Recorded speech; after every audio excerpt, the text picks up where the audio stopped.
నమస్తే పబ్లిక్ అందరూ మంచిగున్నారా? సిటీ మార్ చూసేటోళ్ళ కోసం మంచి మంచి వార్తలు పట్టుకొచ్చినాయి కాబట్టి మన ఛానల్ మార్వకుంటా వార్తలు పురాగా వచ్చేదాకా చూస్తూనే ఉంటుండ్రి. సరే మరిగా వార్తలు షేర్ చేసే కంటే ముందుకల్లా ఎప్పటిలెక్క కొన్ని హెడ్లైన్స్ ఉన్నాయి, అవిటితోనే శురు చేద్దాం. చలా హెడ్లైన్స్. తమిళిసై మేడం రాజీనామా చేసింది గవర్నర్ పదవికి. వచ్చే ఎన్నికల్లో పోటీ చేస్తుంది అంటున్నారు ఎంపీ పోస్టుకి. దానం నాగేందర్ మీద ఫిర్యాదు చేసిరు బీఆర్ఎస్ పార్టీ ఎమ్మెల్యేలు. నిర్ణయం తీసుకోవడానికి స్పీకర్కు ఉన్నది 3 నెలలు. ఆర్ఎస్ ప్రవీణ్ కుమార్ చేరిండు కారు పార్టీల. తెలంగాణకు మంచి జరగాలనే జాయిన్ అయిందట ప్రతిపక్ష పార్టీల.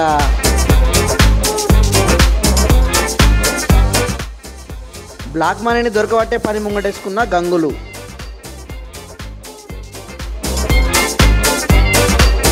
తెలంగాణలో చేతి పార్టీ అధికారం చేతబట్టిన కాడి నుంచి కారు దిగే లీడర్ల సంఖ్య పెరుగుతూనే ఉన్నది కదా.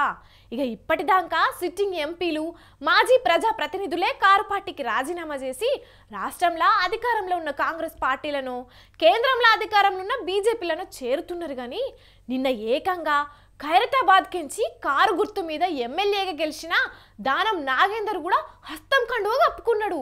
ఇక దీని మీద బీఆర్ఎస్ పార్టీ లీడర్లు ఏం చేసిరో చూడుండ్రి.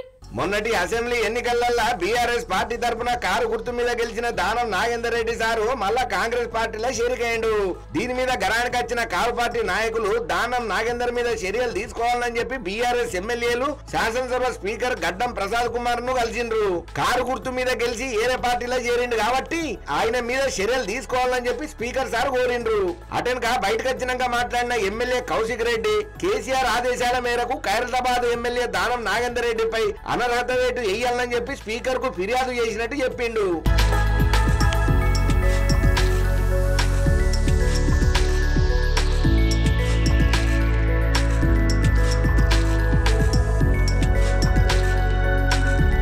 మా పార్టీలో గెలిచి కాంగ్రెస్ పార్టీలో చేరేందుకు దానం నాగేందర్ మీద చర్యలు తీసుకోవాలి, స్పీకర్ ఖచ్చితంగా పరిశీలిస్తాం, యాక్షన్ తీసుకుంటామని చెప్పి చెప్పిండ్రు. ఇక ప్రస్తుతం సీఎం గా ఉన్న రేవంత్ రెడ్డి గతంలో ఒక పార్టీలో గెలిచి ఇంకొక పార్టీలోకి పోయిన వాళ్లను రాళ్లతో కొట్టి చంపాలని అన్నాడు. స్పీకర్ కి దానం నాగేందర్ గారిని డిస్క్వాలిఫై చేయాలని ఇవాళ పిటిషన్ ఇవ్వడం జరిగింది. ఇవాళ మా బీఆర్ఎస్ పార్టీలో గెలిచి ఇలా కాంగ్రెస్ పార్టీ కనువగప్పుకొని చేరినందుకు ఖచ్చితంగా ఇవాళ దానం నాగేందర్ గారిని డిస్క్వాలిఫై చేయాలని బీఆర్ఎస్ పార్టీ పక్షాన మేము 4 శాసనసభ్యులము, లక్ష్మారెడ్డి గారు, ముఠగోపాల్ గారు, కాలేరు వెంకటేశ్వర్ గారు, మేమందరం పోయి ఇవాళ పిటిషన్ ఇవ్వడం జరిగింది. మరి ఈ రోజు రాళ్లతోని కొట్టి చంపుతారా అని నేను అడుగుతున్నా అని ప్రశ్నించిండు. తెలంగాణ ప్రజలకు ఏమని సమాధానం చెబుతారు? దానం నాగేందర్ పంజగుట్ట బార్ దగ్గర బీడీలు అమ్ముకున్నాడని చెప్పి విమర్శలు చేసిన మీరు ఎందుకు తీసుకున్నారో చెప్పాలని చెప్పి డిమాండ్ చేసిండు. బీఆర్ఎస్ బీఫామ్ మీద గెలిచి కాంగ్రెస్ పార్టీలకు పోయినటువంటి ఆయనే ఖచ్చితంగా డిస్క్వాలిఫై కాబోతున్నాడు. సుప్రీంకోర్టు ఇచ్చిన జడ్జిమెంట్ ప్రకారం 3 నెలలలోపు స్పీకర్ నిర్ణయం తీసుకోవాలి. 3 నెలల లోపల దానం నాగేందర్ డిస్క్వాలిఫై కాబోతున్నాడని అన్నాడు. రేవంత్ రెడ్డి గారు ప్రతిపక్ష నాయకుడు ఉన్నప్పుడు, పిసిసి ప్రెసిడెంట్ గా ఉన్నప్పుడు ఒక పార్టీలో గెలిచి ఒక పార్టీలో చేరినోని రాళ్లతోని కొట్టి చంపాలన్నాడు. మరి వాళ్ళ రాళ్లతోని కొట్టి చంపుతారా? మరి ఇవాళ ఏం చెప్తారు? యావత్ తెలంగాణ ప్రజలకి జవాబు ఏం చెప్తారని చెప్పి నేను అడుగుతా ఉన్నాను. ఇలా నేను ఒక్కటే అడుగుతా ఉన్నా. దీంతో పాటు దానం నాగేందర్ గారిని మీరు ఏమన్నారు? పంజగుట్ట బార్కాడ బీడీలు అమ్ముకునేటోని అని అన్నారు. మరి ఆ బీడీలు అమ్ముకునేటోని ఎందుకు కొనుక్కున్నావు అని చెప్పి నేను అడుగుతా ఉన్నాను. ఇది ఇట్లుంటే 100 రోజులు నేను పాలన మీద దృష్టి పెట్టినా ఇప్పుడు ఎన్నికల కోడ్ వచ్చింది కాబట్టి పిసిసి అధ్యక్షుడుగా పార్టీని పటిష్టం చేస్తా. మేము ఇంకా గేట్లు తెరవలేదు, తెరిస్తే అవతలి పక్కన మొత్తం ఖాళీ అవుతుందని చెప్పి సీఎం రేవంత్ రెడ్డి అన్నాడనంటే రేపట్ల బీఆర్ఎస్ పార్టీ నుంచి ఇంకెంతమంది ఎమ్మెల్యేలు గాంధీ భవన్ పాట భరతరో ఏం కథనో పోండ్రి. మొత్తానికైతే ఇటు కాంగ్రెస్ అటు బీజేపీ 2 పార్టీలు కలిసి బీఆర్ఎస్ పార్టీని మొత్తం ఆగమాగం చేస్తున్నాయి. చూడాలి మరి రాబోయే రోజుల్లో తెలంగాణ రాజకీయాలు ఇంకెన్ని మలుపులు తిరుగుతాయో. తెలంగాణ రాష్ట్రానికి మొదటి మహిళా గవర్నర్ గా పనిచేసిన తమిళసై సౌందరరాజన్ మేడం ఇయాల గవర్నర్ పదవికి రాజీనామా చేసిందుల్లా. ఇంకా 2 ఏళ్ల దాకా పదవి కాలం ఉన్నా కూడా ముందే ఎందుకు రాజీనామా పెట్టింది? ఏం కథ అరుసుకోవాలి కదా. చలో పాండ్రి మరి.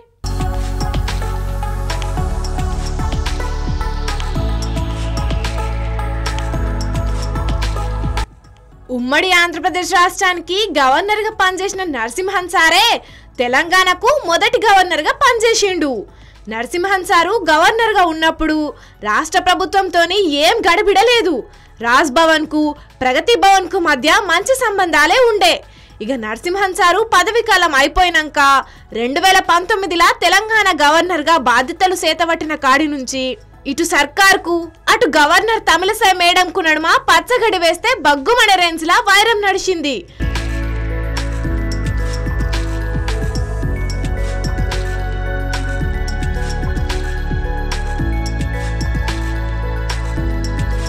ప్రగతి భవన్ రాజ్ భవన్ల మధ్య డి అంటే డి అనే రేంజ్లా మాటల యుద్ధం జరిగింది. గవర్నర్ను అప్పటి సర్కారు ఖాతరు చేయకున్నా గవర్నర్ తమిళసై మేడం మాత్రం అస్సలకే తగ్గలేదు. మీదికెంచి రాజ్ భవన్ల దర్బారు కూడా పెట్టింది. ఇక అప్పుడు అట్లా చేసిన గవర్నర్ మేడం కాంగ్రెస్ సర్కార్తోని మాత్రం మంచిగానే మెదులుతున్నది. ఇక అప్పటి సర్కార్తోని అంత డిష్యం నడిచినా రాజీనామా చేయని తమిళసై మేడం ఇప్పుడు సడన్ గా ఎందుకు రాజీనామా చేసిందని అందరూ అనుకున్నారు.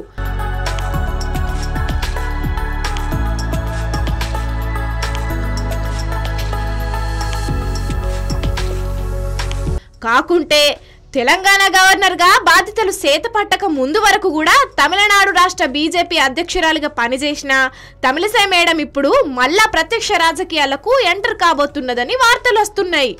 చెన్నై సౌత్, తిరునల్వేలి, కన్యాకుమారి ఈ 3 చోట్ల ఏదో ఒక స్థానం నుంచి ఎంపీగా పోటీ చేసుడు ఖాయమని పువ్వు పార్టీ లీడర్లు అంటున్నారు.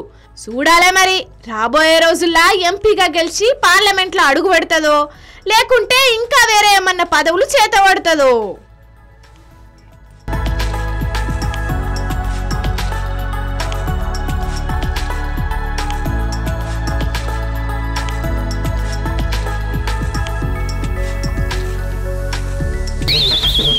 తతిమ వార్తలు చెప్పుకునే ముందు ఒక చిన్న బ్రేక్ తీసుకుందాం.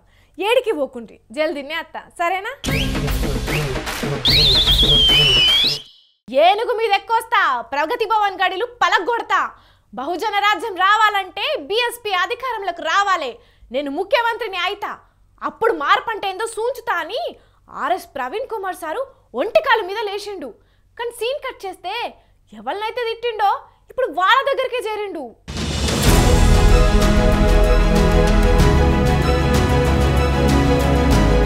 ఇట్లా ఏనుగు మీద వస్తా అన్న ప్రవీణ్ సారు ఇప్పుడు అదే ఏనుగు దిగి కేసీఆర్ గడిలు బద్దలు చేసుడు కాదు, ఆయన ఇంటికే పోయిండు. ఆయనతో కలిసి పనిచేయాలని డిసైడ్ అయ్యిండు. ఆయనతో కలుస్తా అని ప్రకటన కూడా చేసిండు. మరి ఇన్ని రోజులు తిట్టిన తిట్లేంది, విమర్శించిన విమర్శలేంది? ఆనేదో బహుజన రాజ్యం అని రాజకీయం చేసి అందరి లెక్కనే ఈయన కూడా చేసిండు అంటారని చెప్పి దానికి కూడా ఓ క్లారిటీ ఇచ్చిండు.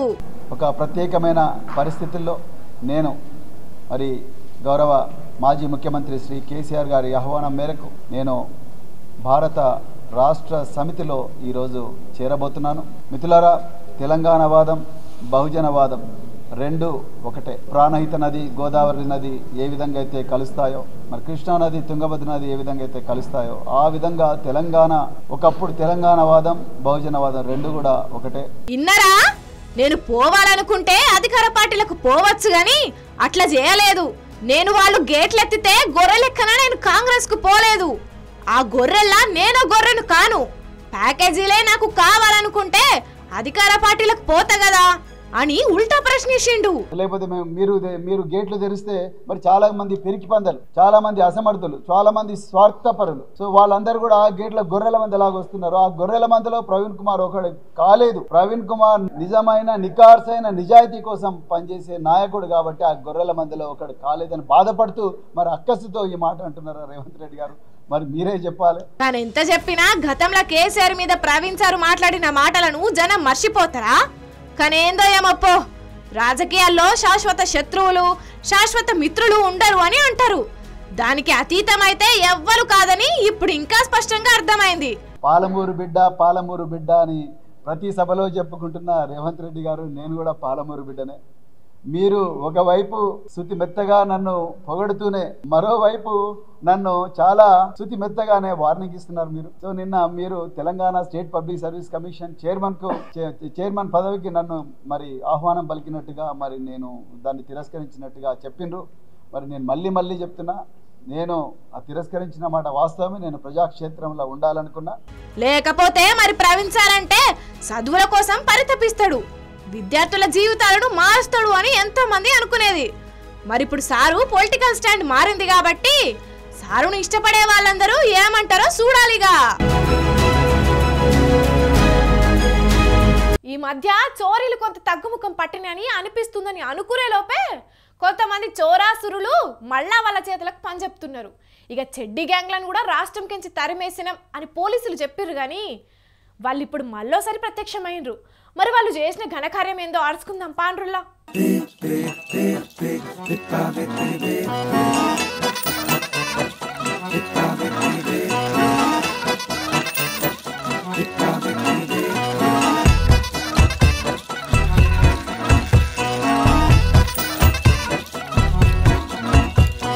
చూస్తున్నారా నుల్లా, ఇద్దరు దొంగ బడిమేగాళ్ళు ఎట్లా తిరుగుతున్నారో.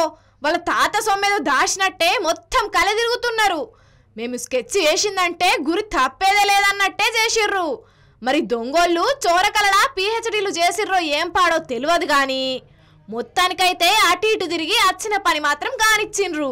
కృష్ణుడి వారసులంతా, శ్రీకృష్ణుడి వారసులంతా, జేబు దొంగలు అందరిలోనూ జాతి రత్నం, కిల్లాడి వీడు చూడు ఊరులోనే ఆణి ముత్యం.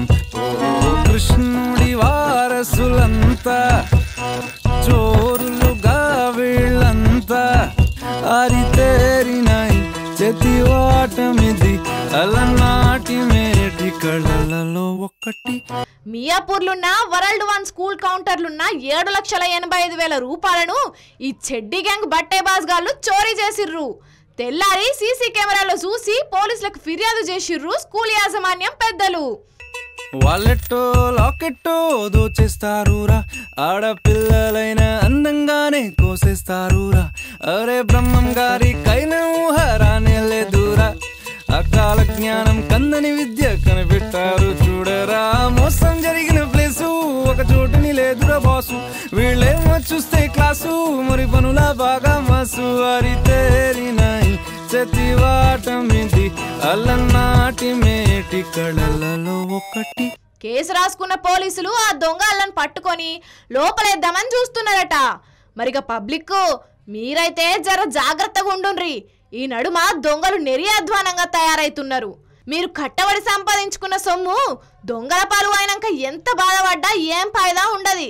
కాబట్టి ముందే జాగ్రత్త పడుర్రి, సరేనా?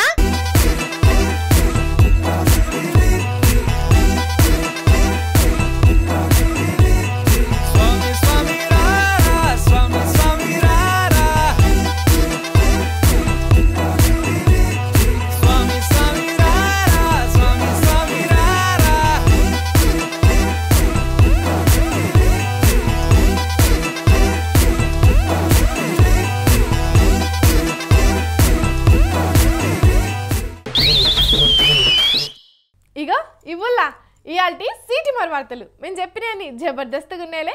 ఇంకెన్ని మంచి మంచి ముచ్చట్లతో మళ్ళా కలుద్దాం. అప్పటిదాకా చూస్తూనే ఉండుండ్రి మన స్వతంత్ర టీవీ. ఉంటాం మళ్ళా.